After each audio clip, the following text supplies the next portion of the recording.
Spiritual enlightenment of a fetus. Garbasth Chaitya Shishu Dhanyorva Mataha, says Ashtavakra Rishi. The child whose mother receives Chaitanya Deeksha during pregnancy grows up to become a unique and genius scholar and attains worldwide fame. Instilling spiritual enlightenment into a child still in a womb. This subject is very significant and essential for the human beings to comprehend. And this is so because a human is the focus point of the universe. If the human race ceases to exist, then nothing shall remain behind in the universe. All the knowledge, all spiritualism has been concentrated on one single point, the human. A single thought, a single conception, a single speculation keeps resonating in this universe, and that is how to make the human race more comfortable, prosperous, civilized, and progressive. In order to achieve all this, in order to instill spiritual enlightenment in the humans, one has to take the help of religion, science, knowledge, shastras, samadhi, dhyan, and dharana. The essence of all these and still other activities is to make the humans more capable, more successful, and more progressive.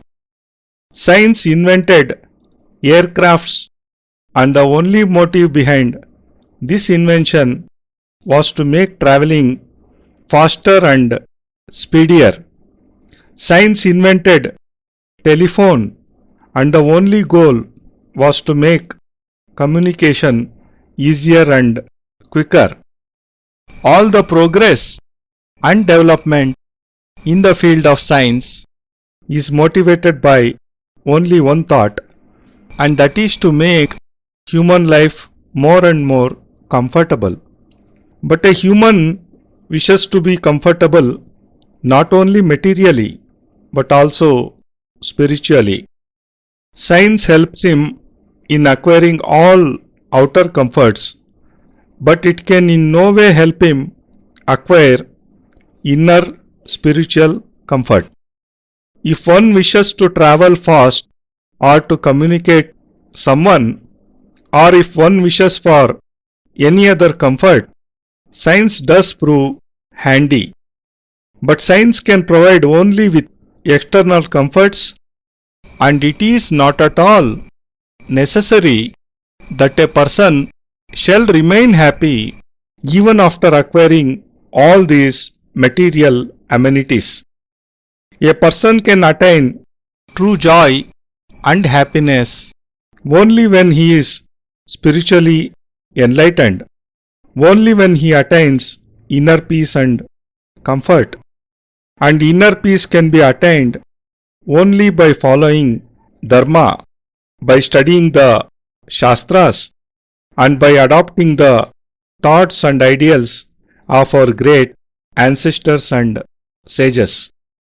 Attaining such a state does not involve any practice or use of any scientific instrument.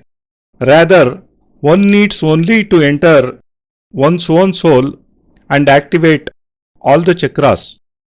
These chakras are subtle centers of vital energy in the body, and they, Manipur, Anahat, Agya, Sahasrar, need to be activated in order to attain true joy.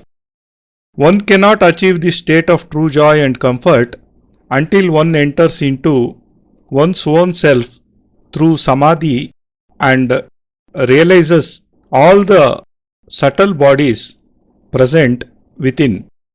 One may lie on a large soft bed and still feel restless.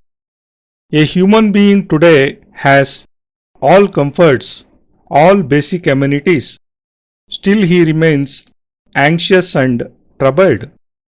The reason for this is that the real essence of human life is to attain success in all spheres of life. A human needs to feel contented, and this contentment can be generated only from the inner conscience. Inside the outer physical form, there are 6 more subtle bodies, and the enlivening of all these 7 bodies is the greatest attainment of life. The different loks, worlds, Bhulok, Bhualok, Swalok, Mahalok, Janalok, Tapalok and Satyamlok are represented by these 7 bodies in a human being. Each of these loks forms a door to higher spiritual planes, and spiritualism is nothing but passing through all these 7 doors. Science does not have this knowledge. No book on science contains the process to reach these doors. Science cannot satiate the spiritual quest of man, and neither can it offer true contentment.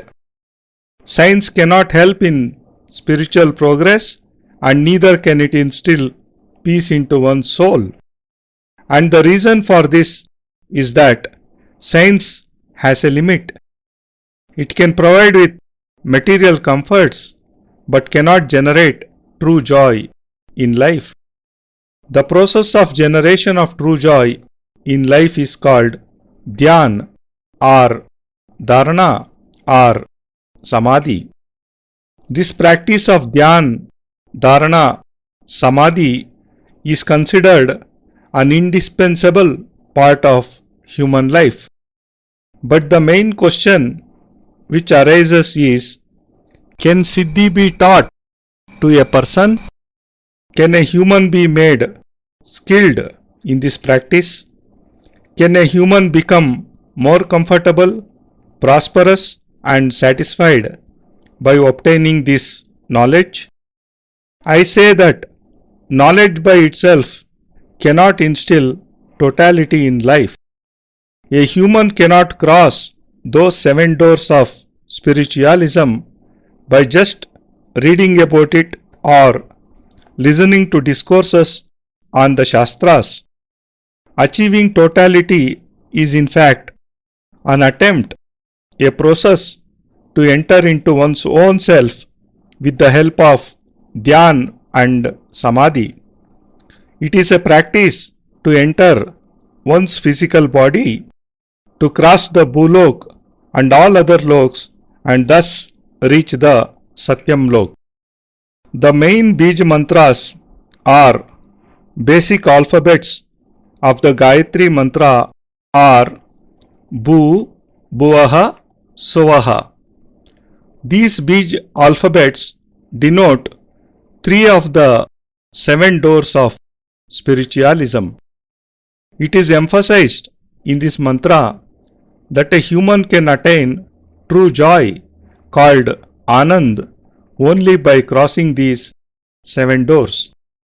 I have used the word Anand or joy and not comforts. Comforts can be acquired from material amenities, but joy cannot. Anand can be achieved only through spiritual experiences, and one has such experiences only on reaching the 7th door. Then, can a human reach the 7th door through Dhyan, Dharana and Samadhi? Through these practices, can one achieve that state where there is an ocean of joy, totality, satisfaction and peace? Yes, one can reach that state, but to do so, one needs a capable and competent guru. A guru who can hold one's hand and lead one onto the path of spiritual enlightenment. A guru who can make one realize that inside the physical form there are other subtle bodies called the Bhulok, Bhuvarlok, Swalok, Mahalok, Janalok, Tapalok and Satyamlok. It is not that one can just walk and reach these loks. To reach them, one has to enter one's own soul, and one has to enter along with the Guru, so that he can fill one's heart and soul with divine enlightenment, so that he can activate the source of the vital life force, and so that he can open the doors to spiritualism. The outer physical body represents the Bhulok or the earth. Only after it has been consecrated and enlivened by the Guru can one enter into oneself and reach the next lok, that is Bhuvalok. When the door to the Bhuvalok opens up, one realizes the true essence of a human life. This second stage or Bhuvalok represents the development of the feeling, may I attain the knowledge to understand the entire universe. The third door is Swahalok. In this stage, one develops a capability to see and understand the universe. One starts to realize one's own true self, and one finds the solution to several questions like, who am I? What is the significance of my life? How can I conquer the entire universe? How can I make the universe enter into my soul? In fact, one can realize the entire universe within one's soul on reaching the Swahalok. The stage next to Swahalok is Mahalok. On entering this lok, a person becomes capable of controlling every event occurring anywhere in this universe. Sitting in one place, he can change the course of any event going on anywhere. He can also be a witness to any incident taking place on any planet. Next to the Mahalok is the Janalok. Herein lies the key to all the joy present in the universe. On reaching this lok, a person can acquire a subtle form and can thus travel to any part of the universe.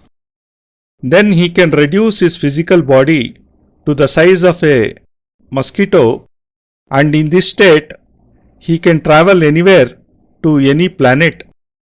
On reaching the planet, he can regain his original form.